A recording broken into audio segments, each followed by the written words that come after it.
आपको एक एक बातें क्लियर करेंगे। यहाँ से एग्ज़ाम में क्वेश्चन कैसे आते, केवल आप ध्यान से सुनते चलिए और स्क्रीनशॉट लेते रहिएगा जो। तो शुरू किया जाए, सब लोग लाइव हो जाइए एक बार।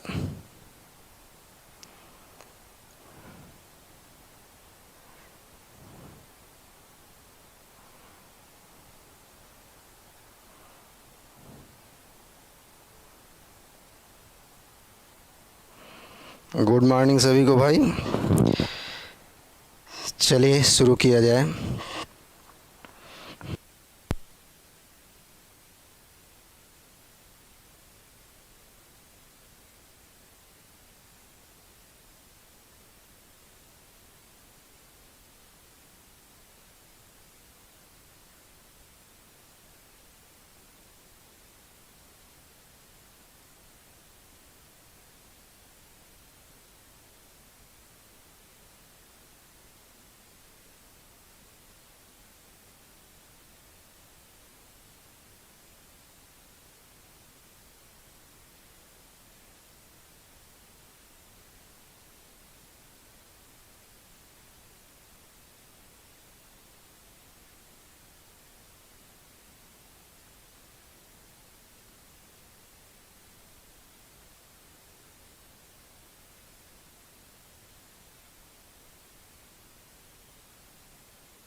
ठीक है, आवाज़ आ रही ना आप जो है?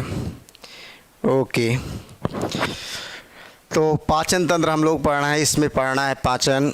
पाचन है क्या? यानी भोजन का टूटना पाचन कहलाता है। जैसे दाल चावल रोटी कल हमने बताया था, आप खाते हो तो अब रोटी अगर उसी अवस्था में हाथ में पहुंच जाए तो हाथ आपकी फट जाएगी जो। तो पहले हाथ से तोड़ते हैं, फिर दांत से तोड़ते हैं, फिर आहार नाल के विभिन्न भागों में जाता है भोजन और वहाँ एंजाइमों के द्वारा तोड़ा जाता है। लास्ट में भोजन एकदम सफ़ेद दूध की तरह हो जाता है छोटी यहाँ तक पहुँचते पहुँचते। उसके बाद ब्लड में जाता है, ब्लड से फिर सेल में जाता है, सेल में वो जलता है तो एनर्जी मिलती है। तो यानी अगला चैप्टर आपका होगा परिसंचरण, जो कि ब्लड में गया, फिर ब्लड से सेल में जाएगा, जलेगा यानी ऊर्जा मिलेगी, श्वसन हो जाएगा, फिर उत्सर्जी पदार्थ मिलेंगे, उत्सर्जन हो जाएगा। तो एक दूसरे से जुड़े हुए सारे टॉपिक हैं आपके यहाँ पर। तो पाचन की परिभाषा हमने क्या बताया कि यानी भोज्य पदार्थों के बड़े तथा जटिल अणुओं का छोटे तथा सरल अणुओं में तोड़ने की क्रिया को पाचन कहा जाता है। अब बात आती पाचन के लिए आवश्यक पदार्थ कौन कौन से होते हैं। तो यानी जल की उपस्थिति, जल की उपस्थिति तथा विभिन्न एंजाइमों की सहायता से, जल की उपस्थिति तथा विभिन्न एंजाइमों की सहायता से भोज्य पदार्थों के बड़े तथा जटिल अणुओं का छोटे तथा सरल अणुओं में तोड़ने की क्रिया को क्या कहा जाता है? पाचन। ये कंप्लीट परिभाषा है आपकी। तो यानी पाचन के लिए आवश्यक पदार्थ कौन कौन से होते हैं? तो जल और एंजाइम। एक क्वेश्चन भी आता है कि पाचन के लिए आवश्यक पदार्थ है, तो ऑप्शन देगा वहाँ पे जल है, दूसरा एंजाइम है, जल और एंजाइम दोनों हैं, जल और विटामिन दे देगा। तो यानी पाचन के लिए आवश्यक पदार्थ क्या बताए गए? जल और एंजाइम। तो यानी जल की उपस्थिति तथा विभिन्न एंजाइमों की सहायता से भोज्य पदार्थों के बड़े तथा जटिल अणुओं का छोटे तथा सरल अणुओं में तोड़ने की क्रिया को पाचन कहा जाता है। इसी क्रम में अब पाचन होता कहाँ पे है? अच्छा, ठीक ठीक ठीक। तो मनुष्य में भोजन का पाचन कहाँ पर होता है? तो एक आहार नाल पाई जाती, एलिमेंट्री कैनाल है, आहार नाल। आज बहुत सारी नई बातें हम लोग पढ़ेंगे इसमें। Alimentary canal. और भोजन के पाचन में कुछ पाचक ग्रंथियां सहायता करती, डाइजेस्टिव ग्लैंड्स, पाचक ग्रंथियां।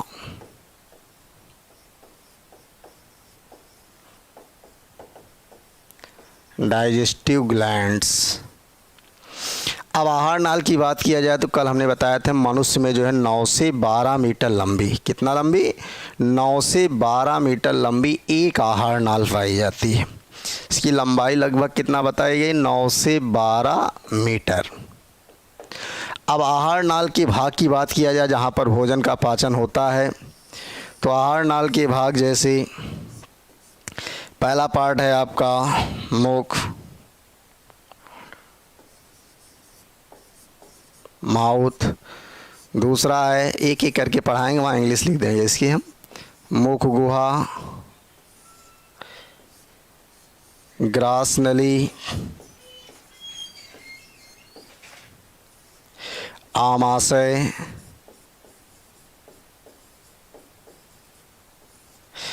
छोटी आंत स्मॉल इंटेस्टाइन और बड़ी आंत, ये आहार नाल के भाग हैं बच्चों, जहाँ पर भोजन का पाचन पड़ना। फिर पाचन में कुछ पाचक ग्रंथियाँ सहायता करती हैं, जैसे लीवर के बारे में पढ़ाएंगे, यकृत और अग्न्याशय, यकृत और अग्न्याशय।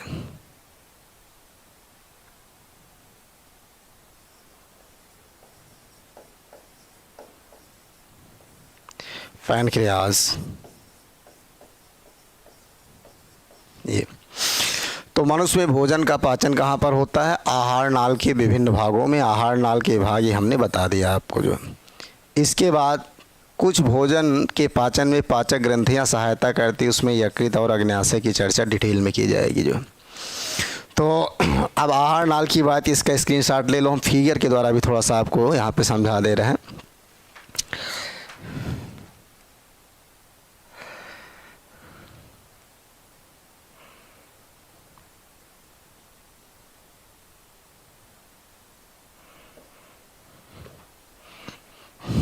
इसका स्क्रीनशॉट ले लो तो फिगर बना के बताया जाए फिर।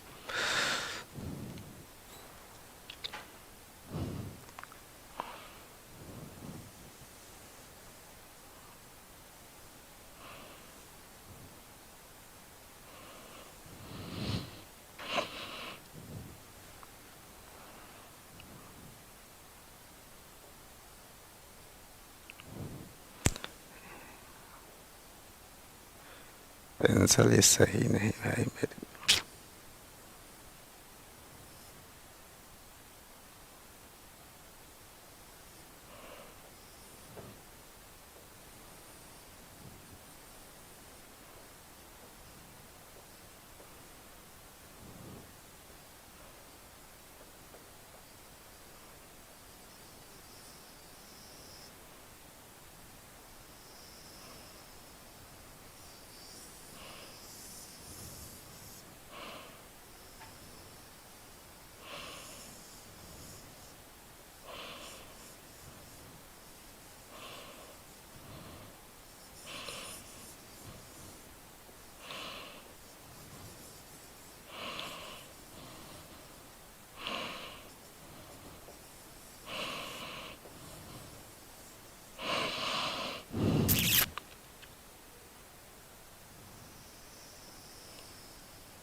देखिएगा ही नहीं साला।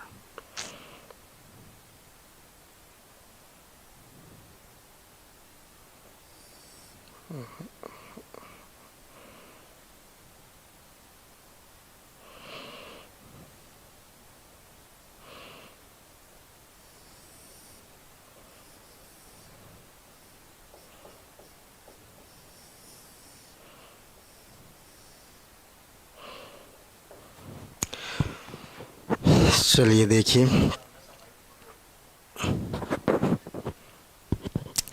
ये आहार नाल है, यहाँ से लेके यहाँ तक पूरी जो है लगभग 9 से 12 मीटर लंबी होती है। ये आहार नाल के बारे में बता रहे हैं आपको। आहार नाल के पहला भाग है आपका मुख।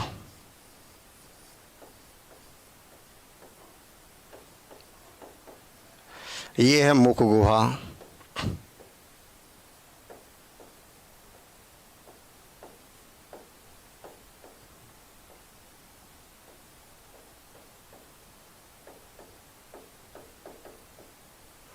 ये है ग्रास नली।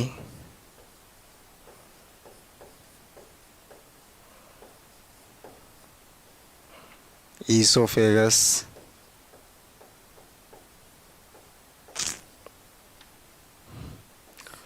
स्टमक।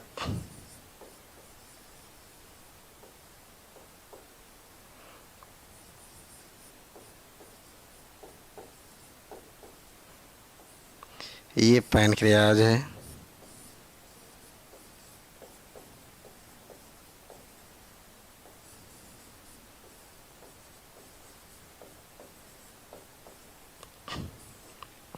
ये छोटी आंत है।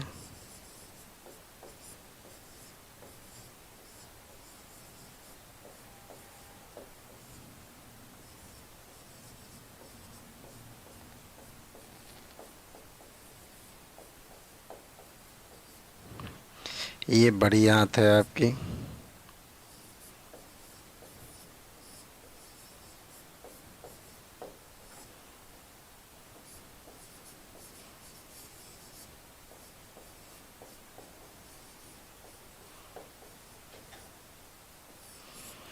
ये लीवर है।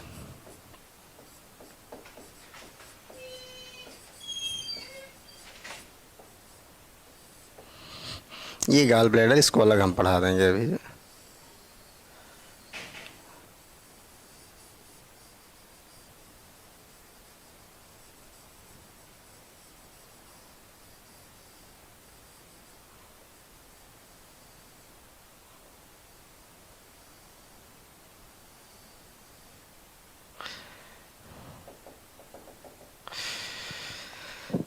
चलिए ठीक है। तो ये है आहार नाल जिसके बारे में चर्चा कर रहे थे। सामान्य परिचय थोड़ा सा दे रहे हैं आपको। तो ये यहाँ से लेकर के यहाँ तक क्या है आहार नाल, जिसकी लंबाई कितना होती है 9 से 12 मीटर। अब आहार नाल का सबसे लंबा भाग किसे मानते? छोटी आंत। कहाँ से? यहाँ से शुरू होती है आमाशय की, यहाँ से लेके यहाँ तक लगभग 6 से 7 मीटर। फिर आहार नाल के किस भाग में भोजन सबसे अधिक समय तक रुकता है? आमाशय में। फिर पाचन कहाँ कहाँ नहीं होता है? ग्रास नली यानी फूड पाइप है और बड़ी आंत। 2 ऐसे भाग हैं जहाँ पर भोजन का पाचन नहीं होता है। तो ये क्लियर हुआ, यानी एक सामान्य हमने जो फिगर के द्वारा आपको दिखा दिया कि ये जो है एलिमेंट्री कैनाल है, ये इसके भाग हैं और ये पाचक ग्रंथियाँ कहाँ पे कौन सी चीज़ें कनेक्ट होती हैं। अब एक एक पार्ट पढ़ेंगे डिटेल में इसमें जो है। तो आइए देखते हैं।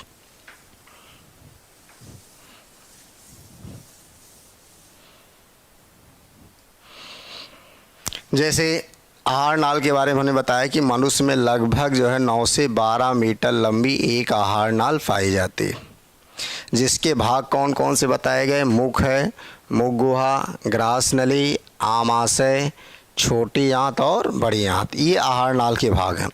इसके बाद भोजन के पाचन में कुछ पाचक ग्रंथियां सहायता करती हैं, जैसे यकृत और अग्न्याशय के बारे में पढ़ा जाएगा डिटेल में।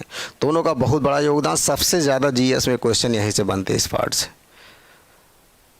तो पहला पार्ट है आपका आहार नाल का मुख, यहीं से शुरुआत होगी, ध्यान दीजिए।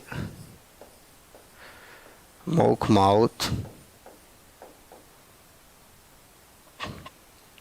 अब आहार नाल के इस भाग के द्वारा भोजन ग्रहण करते हैं हम लोग। भोजन कहाँ से ग्रहण किया जाता है? मुख से। तो इसके द्वारा भोजन ग्रहण किया गया। अब ग्रहण किया गया भोजन जो है सर्वप्रथम किसके द्वारा तोड़ा जाता है? दांतों के द्वारा।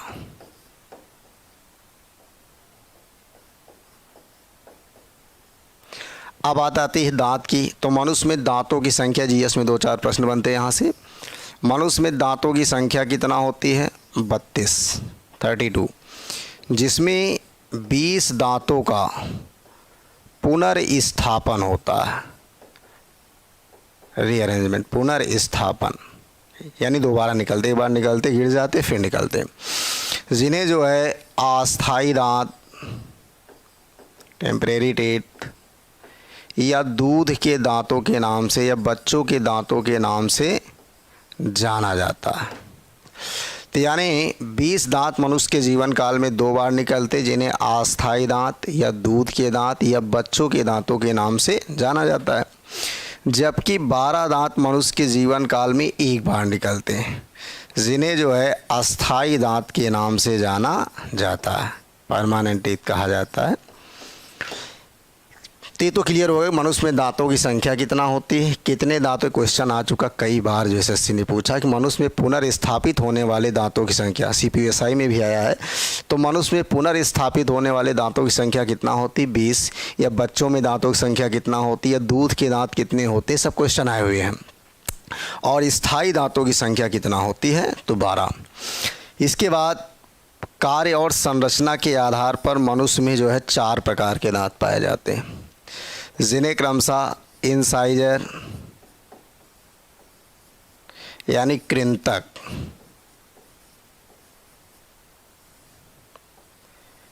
दूसरा है कैनाइन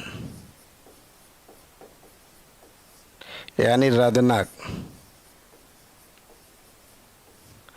तीसरा है अग्रचवर्णक,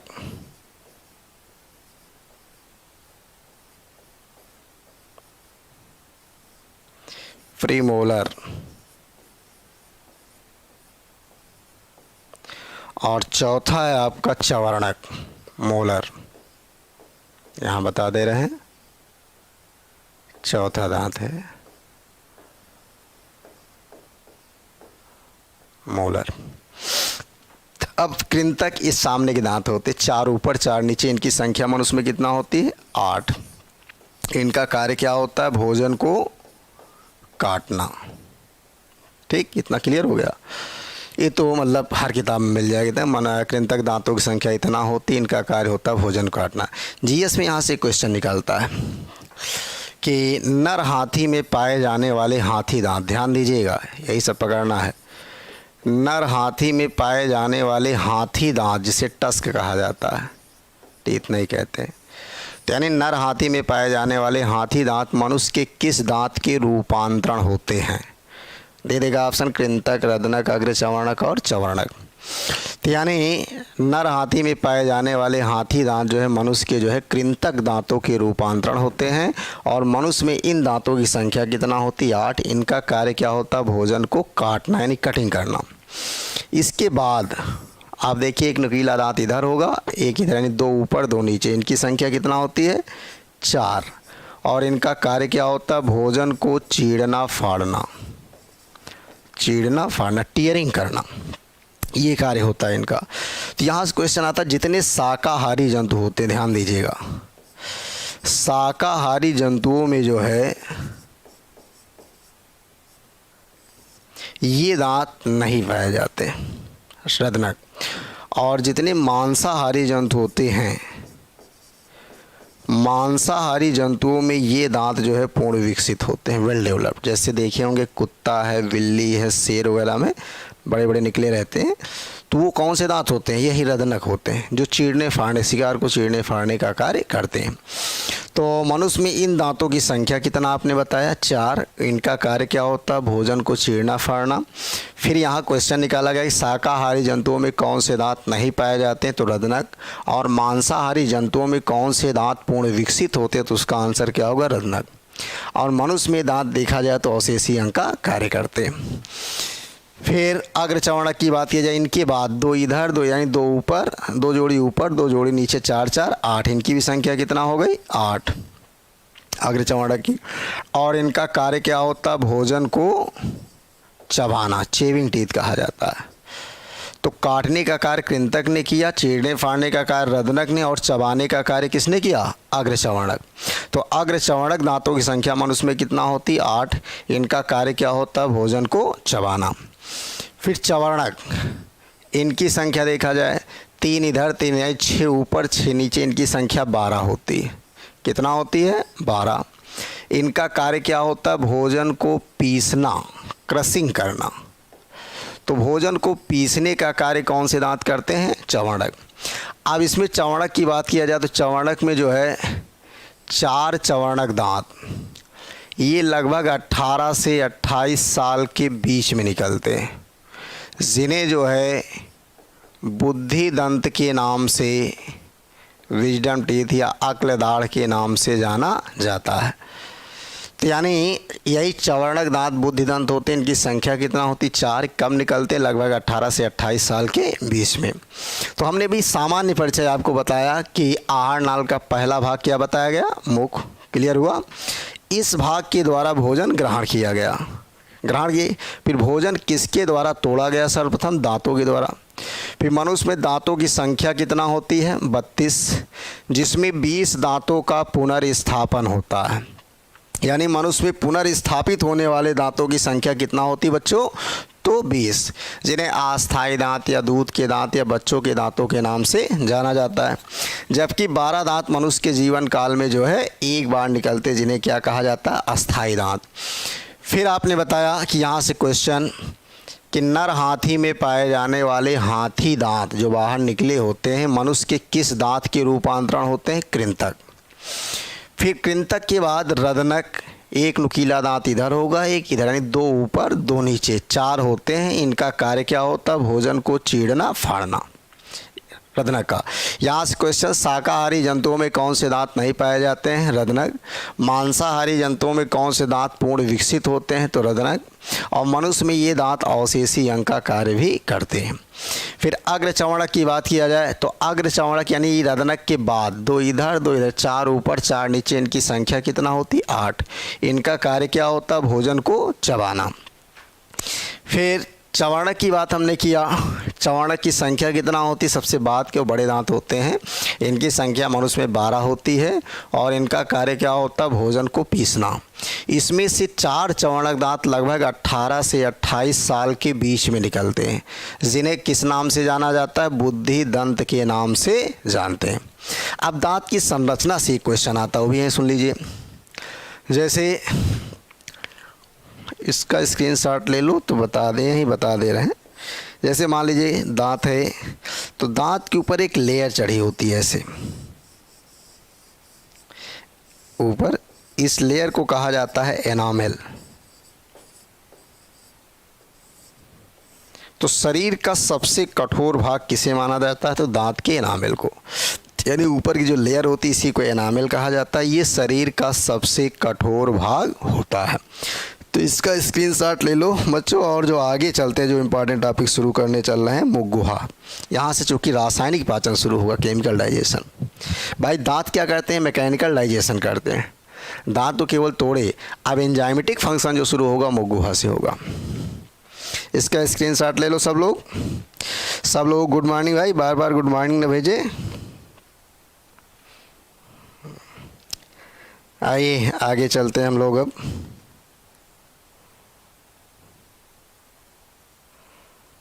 हो गया। अब मुख के बाद भोजन कहाँ पहुँचेगा? ये यहाँ आ जाएगा मुख गुहा, यानी आहार नाल का दूसरा भाग क्या है? मुख गुहा। तो इसको देखिए थोड़ा सा।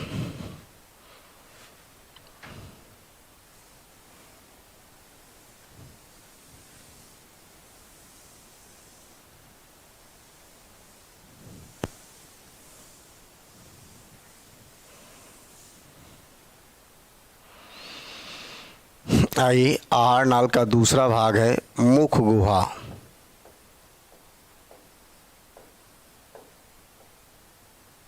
यानी बक्कल कैविटी।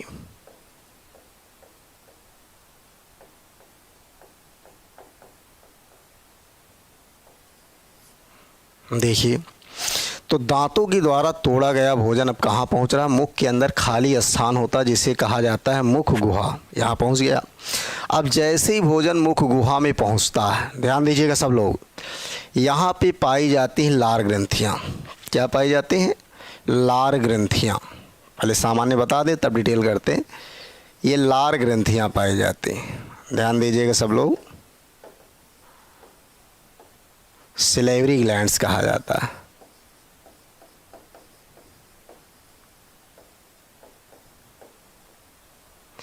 इन्हीं लार ग्रंथियों से किसका स्रावण होता है? लार का, सलाइवा।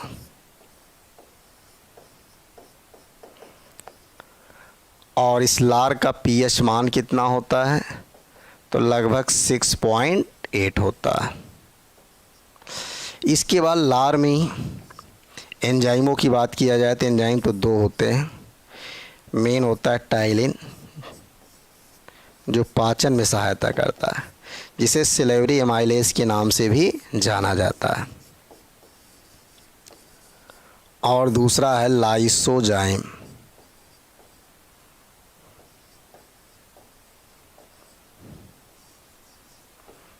इसका कार्य होता है जीवाणुओं को मारना, हानिकारक जीवाणु जो मुख गुहा में पहुंचते हैं उनको मारने का कार्य करता है।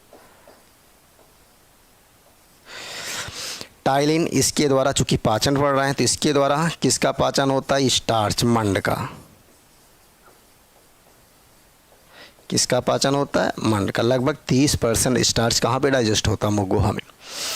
स्टार्च है क्या? तो सब लोग जानते हैं कि एक प्रकार का कार्बोहाइड्रेट है। क्या है? पढ़ चुके हैं आप, पॉलीसैकेराइड है ये। तो हमने क्या बताया कि दांतों के द्वारा तोड़ा गया भोजन जैसे ही मुख गुहा में पहुंचता है, मुख गुहा में पाई जाती लार ग्रंथियां। कौन सी ग्रंथियां? और लार ग्रंथियों की संख्या मनुष्य में कितना होती? 6, यानी 3 जोड़ी होती हैं। कितनी जोड़ी होती? 3। 2 जोड़ी जो है आपकी जीभ के नीचे होती है। भाई जीभ का भी यहाँ पे योगदान है। जीभ क्या करती है? स्वाद का अनुभव कराती है। जीभ की ऊपरी सतह पे स्वाद कलिकाएं पाई जाती हैं, जो स्वाद का अनुभव कराती है। आगे वाले भाग से जो है मीठा, पीछे से कड़वा, बगल से नमकीन, एक तरफ से खट्टापन होता है। तो ये स्वाद कलिकाएं कहाँ होती हैं? आपके भोजन में स्वाद जो होता है उसको जीभ के द्वारा अनुभव किया जाता है। जीभ में पाई जाती हैं स्वाद कलिकाएं, और स्वाद कलिकाएं कहाँ होती? ऊपरी सतह पर होती। ठीक, तो हमने क्या बताया कि जैसे ही भोजन मुख गुहा में पहुँचता है, मुख गुहा में जो है लार ग्रंथियाँ पाई जाती। इनकी संख्या कितना होती? 3 जोड़ी। और लार ग्रंथियों से किसका श्रावण होता है? लार। लार निकलती रहती है। लार का श्रावण ना हो तो मुख सूख जाएगा, जीभ चिपक जाएगी, आप बोल नहीं पाएंगे। बहुत सारे इसके कार्य हैं लार के।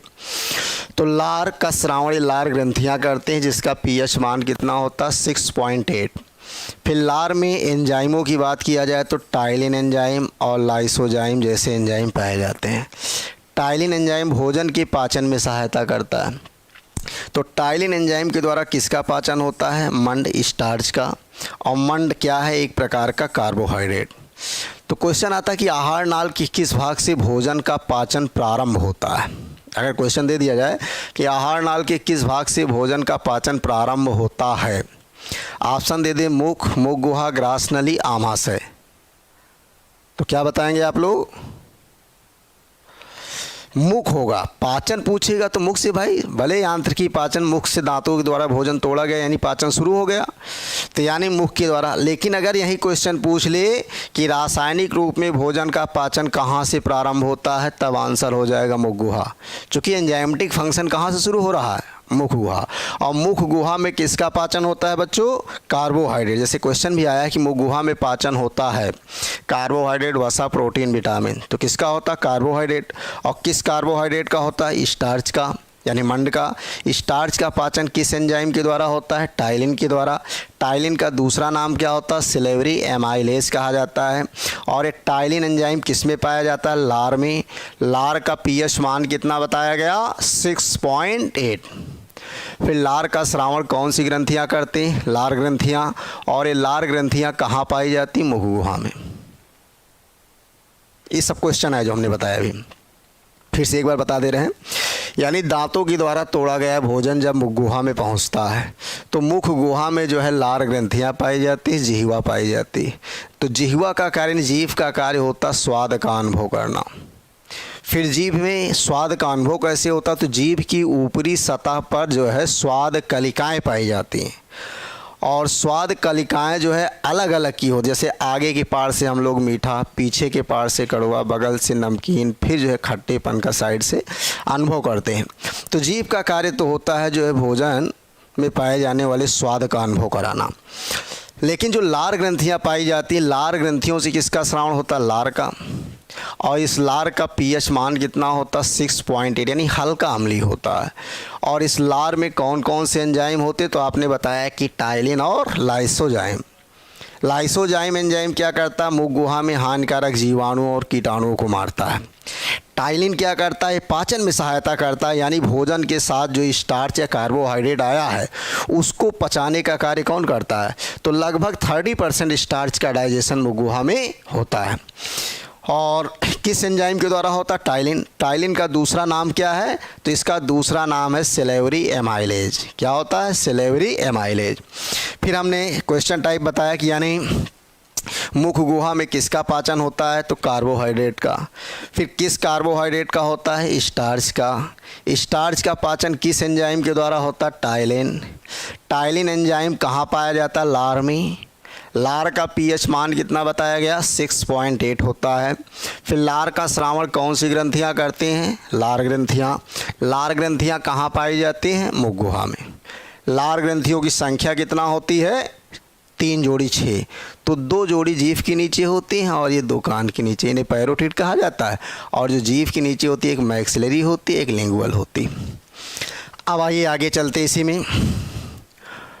यहाँ से एक बाहर से क्वेश्चन आता है कि सांपों में, ध्यान दीजिएगा पीसीएस में यहाँ से 2-3 प्रश्न बने हुए हैं। सांपों में पाई जाने वाली विष ग्रंथियाँ, बहुत इंपॉर्टेंट टॉपिक है। सांपों में पाई जाने वाली विष ग्रंथियाँ, पॉइजन ग्लैंड, मनुष्य के किस ग्रंथ की रूपांतरण होती है। एक क्वेश्चन तो कॉमन बनता है, यानी सांपों में पाई जाने वाली विष ग्रंथियाँ मनुष्य के किस ग्रंथ की रूपांतरण होती हैं, तो लार ग्रंथ की। किसकी, अब किस लार ग्रंथ की, चूँकि अब अंदर से क्वेश्चन पूछ रहा है। तो सांपों में पाई जाने वाली विष ग्रंथियाँ, पॉइजन ग्लैंड्स जो होती है, ये मनुष्य के जो है लार ग्रंथ की रूपांतरण होती। और किस लार ग्रंथ की, तो उसका नाम है पैरोटिड। ध्यान दीजिएगा, कई बार ये क्वेश्चन आया है, सीडीएस में भी आ चुका है, पीसीएस में तो कई बार आया। यानी कान के नीचे कौन सी लार ग्रंथियाँ पाई जाती, पैरोटिड। इसमें हम लोगों में लार का निर्माण होता है, किसका, और इसी में सांपों में किसका निर्माण होता है, विष का। तो यानी सांपों में पाई जाने वाली विष ग्रंथियाँ मनुष्य के जो है पैरोटिड नामक लार ग्रंथ की रूपांतरण होती हैं। किस ग्रंथ की, लार ग्रंथ। और किस लार ग्रंथ की, पैरोटिड। फिर यहाँ से एक क्वेश्चन और निकलता है, सांप में एक ही विषदंत होता है, इसी पैरोटिड से ऐसे जुड़ा होता है, इसे कहा जाता है मैक्सिलरी। ये भी प्रश्न आ चुका है, मैक्सिलरी। तो सांपों में पाए जाने वाले विषदंत को किस नाम से जाना जाता है बच्चों, क्वेश्चन आ चुका है कई बार। तो सांपों में पाए जाने वाले विषदंत, यानी सांप में जो विषदंत होता है उसे किस नाम से जाना जाता है, मैक्सिलरी। सांपों में पाई जाने वाली विष ग्रंथियाँ मनुष्य के किस लार ग्रंथ की रूपांतरण होती, पैरोटिड। और हम लोगों में इसमें लार बनती, इसी में सांपों में किसका निर्माण होता है, विष का। तो ये बाहर से 2-3 प्रश्न बनते हैं आपके, यानी सांपों में पाई जाने वाली विष ग्रंथियाँ किस ग्रंथ की रूपांतरण होती है, कॉमन पूछे तब तो लार ग्रंथ, और नाम पूछ रहा है तो पैरोटिड लगाएंगे। फिर सांपों में पाए जाने वाले विषदंत को किस नाम से जानते हैं, मैक्सिलरी। क्लियर हुआ, मुख गुहा।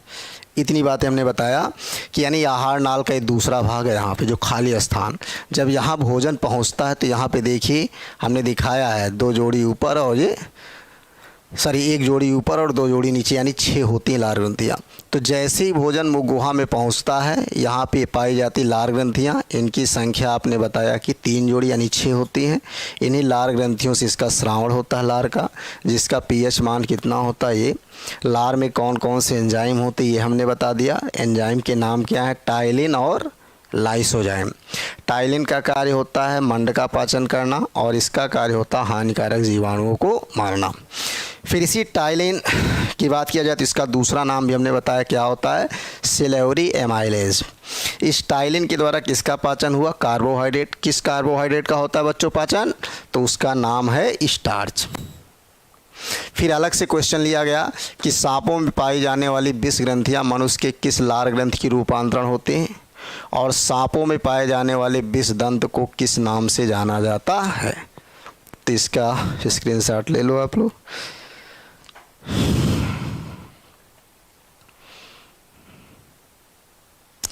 सभी लोग गुड मॉर्निंग, जय हिंद, कृष्णा जी। आप लोग जो है इसका स्क्रीनशॉट लीजिए, ध्यान से सुनते चलिए, बाद में इसको आप फिर देख करके लाइव जो है लिख लीजिएगा अच्छे से। इसीलिए एक एक बात को मैं कई बार बता रहा हूँ कि कोई चीज़ छूटे ना आपकी, उसको विशेष तौर से ध्यान दीजिए और अधिक से अधिक इसको जो है आप लोग आगे बढ़ाएं। सब्सक्राइब करिए चैनल को। हर लड़के तक बात जाए, नातेदार रिश्तेदार जो भी हों, क्योंकि इस तरह की साइंस कोई पढ़ाता नहीं है भाई। मेरे जो है जो मैटर दे रहा हूँ जो है, जो लड़के पढ़े होंगे जो नहीं पढ़े होंगे सबको आइडिया लग रहा हो, कुछ ना कुछ नई बातें यहाँ मिलती जा रही हैं जो, और आगे भी मिलेंगी। अब ये नहीं होगा कि यहाँ मुगुहा को हम छोटी आंत बना देंगे, इतना बड़ा परिवर्तन नहीं किया जाता। मुगुहा में जो है वो बताया जाएगा, जो वहाँ से जो बाहर से क्वेश्चन आए वो बताए जाएंगे जो। तो इतना हो गया, चलिए आगे चलते हैं इसी क्रम में। अब मुगुहा के बाद यहाँ मंड का पाचन हो गया ना, अब भोजन कहाँ आएगा, ये ग्रास नली फूट 5 यहाँ आ गया। तो अभी हमने बताया कि ग्रास नली और बड़ी आंत दो ऐसे भाग हैं जहाँ पर भोजन का पाचन नहीं होता है। तो कुछ यहाँ थोड़ा और बता दे रहे हैं। स्क्रीनशॉट हो गया सबका इसका, चलिए।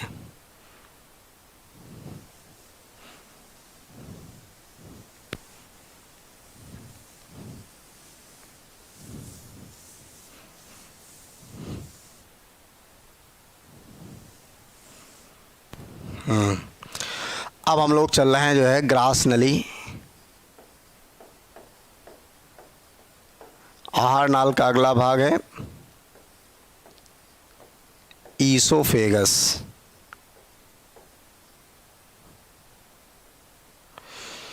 ये फूट 5 ऐसे होती, ये डायरेक्ट आमाशय में ओपन होगी आगे ऐसे, इसकी चर्चा आगे करेंगे। तो ये है ग्रास नली आपकी। तो हमने बताया कि ग्रास नली और बड़ी आंत दो ऐसे भाग हैं जहाँ पर भोजन का पाचन नहीं होता है। तो इसका कार्य क्या होता है, तो ये भोजन को जो है मुख गुहा, जैसे मान लो मुख गुहा से भोजन को कहाँ ले आती, आमाशय में ला के छोड़ देती है। तो ग्रास नली का कार्य है भोजन को मुख गुहा से कहाँ पहुँचाना, आमाशय में। फिर आमाशय चूँकि मेन पार्ट है, यहाँ डिटेल में बढ़ना है। यहीं पे बता दे रहे हैं बच्चों आपको, पूरी आहार नाल इस एलिमेंट्री कैनाल में दो प्रकार की गतियाँ चलती हैं, मूवमेंट्स। कितनी प्रकार की गतियाँ पाई जाती हैं, यानी दो प्रकार के मूवमेंट्स होते हैं, गतियाँ। एक आपकी होती मंथन गति, एक क्रमाकुंचन। क्रमाकुंचन गतियाँ, पेरिस्टालसिस मूवमेंट्स, और मंथन गतियाँ, चर्निंग।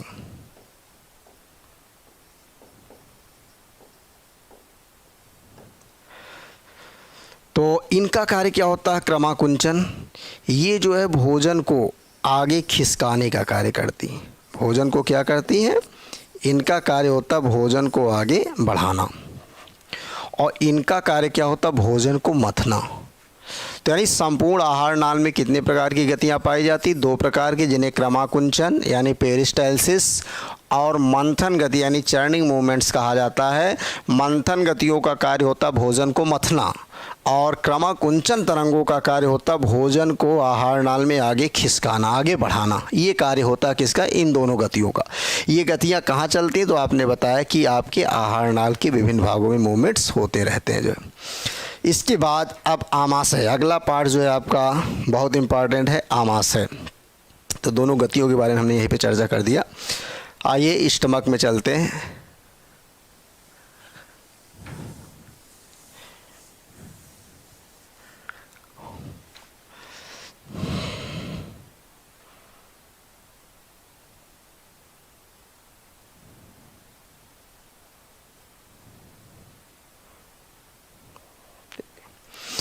आमाशय,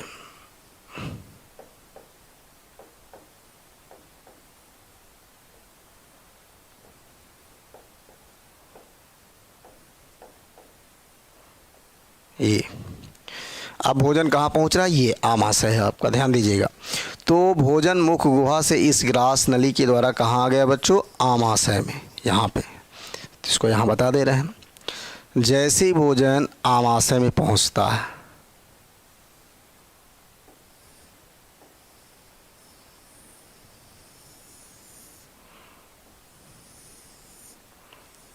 ये भोजन आ गया। अब जैसे ही भोजन आमाशय में पहुंचता, आमाशय में पाई जाती हैं जठर ग्रंथियां। कौन सी ग्रंथियां हैं? इन्हें कहा जाता है जठर ग्रंथियां।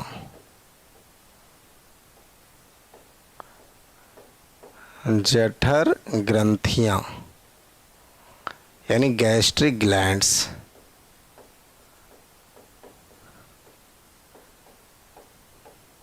ठीक। अब इन जठर ग्रंथियों से जठर रस निकलता है। ऐसे जब भोजन पहुंचता है तो जठर रस का स्रावण होता है। ऐसे तो इन ग्रंथियों से कौन सा रस निकलता है? जठर रस, गैस्ट्रिक जूस का स्रावण होता है।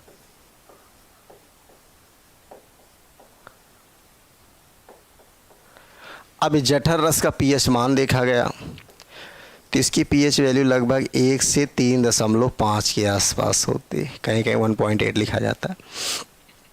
अब जठर रस के रासायनिक संगठन वैज्ञानिकों ने देखा कि इसमें ऐसे कौन से पदार्थ होते हैं जिससे भोजन टूटता है। यहाँ पर तो जानकारी भी मिल रही है और जीएस के क्वेश्चन भी बताएंगे आपको।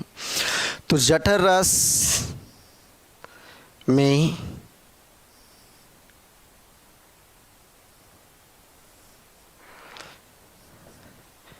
सर्वाधिक मात्रा में पाया जाता है जल, वाटर।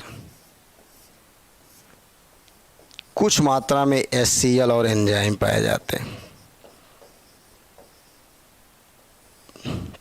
यह Cl है क्या? इसे हाइड्रोक्लोरिक अम्ल कहा जाता है।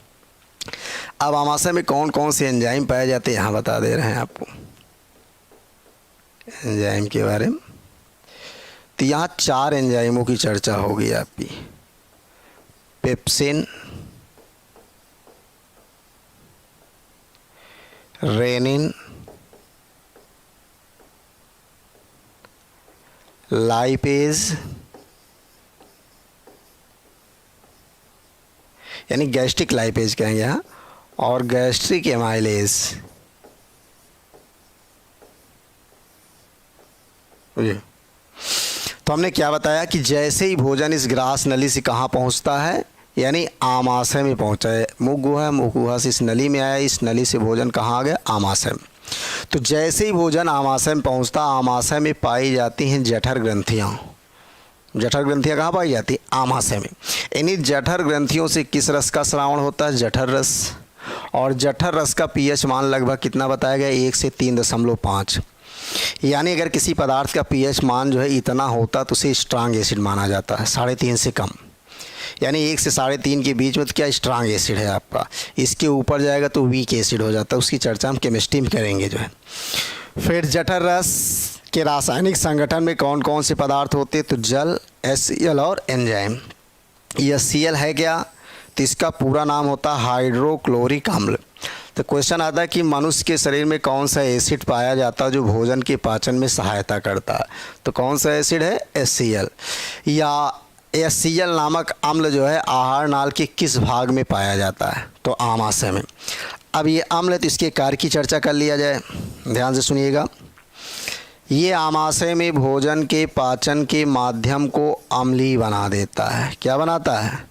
यानी अम्लीय माध्यम उत्पन्न करने का कार्य आमाशय में कौन करता है बच्चों? HCl। तो क्वेश्चन आता है कि आहार नाल के किस भाग में भोजन का पाचन अम्लीय माध्यम में होता है? तो ऑप्शन देगा आमाशय, छोटी आंत, बड़ी आंत, ग्रास नली, जो भी दे। तो क्या होगा? आमाशय।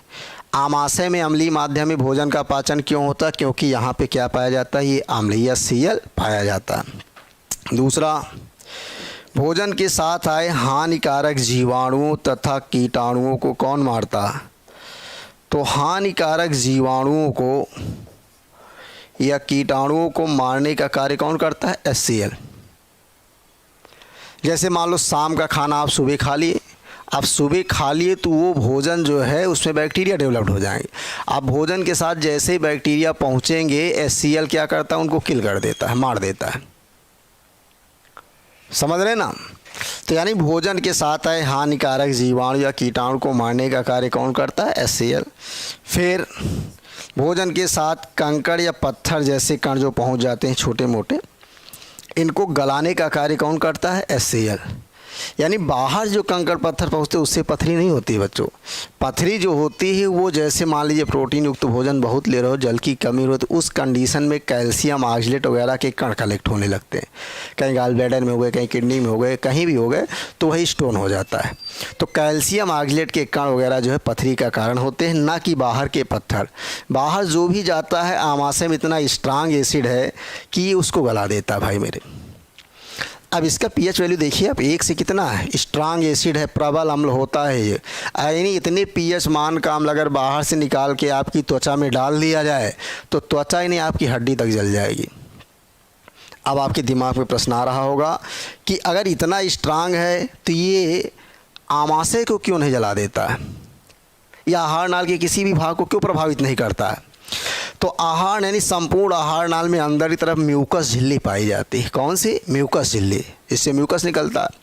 तो इसी म्यूकस की उपस्थिति के कारण आहार नाल की किसी भी भाग में अम्ल या क्षार का कोई प्रभाव नहीं पड़ता है। यहाँ तक कितना स्ट्रांग एसिड है कि मान लीजिए सांप का विष भी आप पी जाइए तो आप मरेंगे नहीं भाई मेरे। इतना स्ट्रांग होता है, उस विष को भी क्या करेगा, एंजाइमेटिक फंक्शन में कन्वर्ट कर लेता है जो। यानी सांप का विष क्या है, वेनम प्रोटीन होती, प्रोटीन नेचर का होता है जो ब्लड के कांटेक्ट में जाएगा तभी आपकी डेथ होगी जो।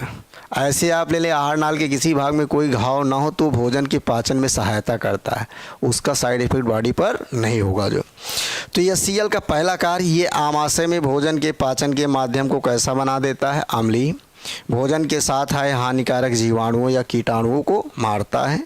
तीसरा, भोजन के साथ आए कंकड़ पत्थर जैसे कणों को गला करके नष्ट करता है। चौथा कार्य, हाँ, आमाशय में भोजन सबसे अधिक समय तक रुकता है। यानी आहार नाल के किस भाग में भोजन सबसे अधिक समय तक रुकता है, तो आमाशय में। एक क्वेश्चन मिल गया। अब अधिक समय तक रुकेगा तो भोजन खराब हो सकता है, तो इस भोजन को खराब होने से कौन बचाता है, यही HCl। फिर एंजाइमों की चर्चा कर दे रहे हैं। पेप्सिन, इसके द्वारा आमाशय में प्रोटीन का पाचन होता है। यानी कोई भी प्रोटीन युक्त भोजन आप ले रहे हैं, दाल खा रहे हैं, अंडा खा रहे हैं, मछली खा रहे हैं, उसमें जो भी प्रोटीन है उस प्रोटीन का पाचन आमाशय में किस एंजाइम के द्वारा होता है, पेप्सिन। यानी आहार नाल के किस भाग से प्रोटीन का पाचन प्रारंभ होता है। अगर क्वेश्चन ले लिया जाए कि आहार नाल के किस भाग से प्रोटीन का पाचन शुरू होता है या प्रारंभ होता है, तो अगर ऑप्शन दे दे मुख, मुख गुहा, ग्रास नली, आमाशय, तो क्या बताएंगे आप? भाई ना मुख में हुआ, ना मुख गुहा में हुआ, ना ग्रास नली। मुख गुहा में केवल मंड का पाचन बताया गया। तो प्रोटीन का पाचन कहाँ से प्रारंभ हो रहा है, आमाशय। और आमाशय में प्रोटीन का पाचन किस एंजाइम के द्वारा होता, पेप्सिन के द्वारा। ठीक, यानी पेप्सिन एंजाइम प्रोटीन को पेप्टोन्स में तोड़ने का कार्य करता है, प्रोटीन के बड़े मालिक्यूल को छोटे मालिक्यूल में तोड़ता है। रेनिन की बात किया जाए तो रेनिन, इसका कार्य होता है दूध में पाई जाने वाली केसीन प्रोटीन का पाचन करना। किसका, केसीन। यानी केसीन को कैल्शियम पैराकाइसिनेट में कन्वर्ट करने का कार्य कौन करता है, रेनिन। तो किस एंजाइम के द्वारा दूध में पाई जाने वाली केसीन प्रोटीन का पाचन होता है, रेनिन। और सभी प्रकार की प्रोटीनों का पाचन किसके द्वारा होता है, पेप्सिन के द्वारा। लाइपेज, इसके द्वारा वसा का पाचन होता है, वसा का पाचन। यानी वसा पाचक एंजाइम कौन सा, कहीं पूछा जाए तो लाइपेज, बस नाम बदलेगा, यहाँ गैस्ट्रिक लाइपेज का इंटेस्टाइनल लाइपेज हो जाएगा, लेकिन रहेगा लाइपेज ही। तो इसके द्वारा तेल या घी जो भी खाते हैं उसके बड़े मालिक्यूल छोटे मालिक्यूल में तोड़ने का कार्य किसके द्वारा किया जाता है, लाइपेज के द्वारा। यानी वसा पाचक एंजाइम कौन सा है, लाइपेज। एमाइलेज की बात किया जाए, चूँकि मुख गुहा में पूरा मंड नहीं पचता है तो बचे हुए मंड का पाचन आमाशय में किस एंजाइम के द्वारा होता है, एमाइलेज। तो एमाइलेज एंजाइम के द्वारा जो है मंड का पाचन होता है, स्टार्च का। तो इस प्रकार आपने देखा कि जल, HCl और एंजाइम, चारों एंजाइम मिलते हैं तो भोजन यहाँ टूट करके एकदम लुगदी के समान हो जाता है, जिसे विज्ञान की भाषा में हम लोग क्या कहते हैं, काइम कहा जाता है। यानी आमाशय में भोजन के पाचन की अंतिम अवस्था को क्या नाम दिया गया, काइम। और जैसे ही काइम बनेगा अब भोजन आगे बढ़ेगा, ये नहीं पहले पहुंच जाएगा। क्योंकि आपके आमाशय में 3 भाग होते हैं, कार्डियक है, ये फंडिक है, ये पाइलोरिक। फंडिक मुख्य भाग होता है जहाँ पे पाचन होता है, ये दोनों वाल्व के रूप में होते हैं। तो आज टाइम हो गया, कल हम लोग आगे चर्चा करेंगे। अभी इसमें बहुत सारी बातें बची हैं, उसको हम बताएं, कुछ नई बातें भी हैं और इसके आगे का टॉपिक बहुत इम्पॉर्टेंट है। तो इसका स्क्रीनशॉट ले लीजिए, कल इस पर फिर से चर्चा कर देंगे एक बार। और सब लोग सब्सक्राइब कीजिए, अधिक से अधिक जो है अपने तक सीमित रखें, आगे बढ़ाइए। जो है नातेदार, रिश्तेदार, फूफा, काका, मामा जो भी, सबको पहुंचाओ जो है। हाँ ठीक है, ओके।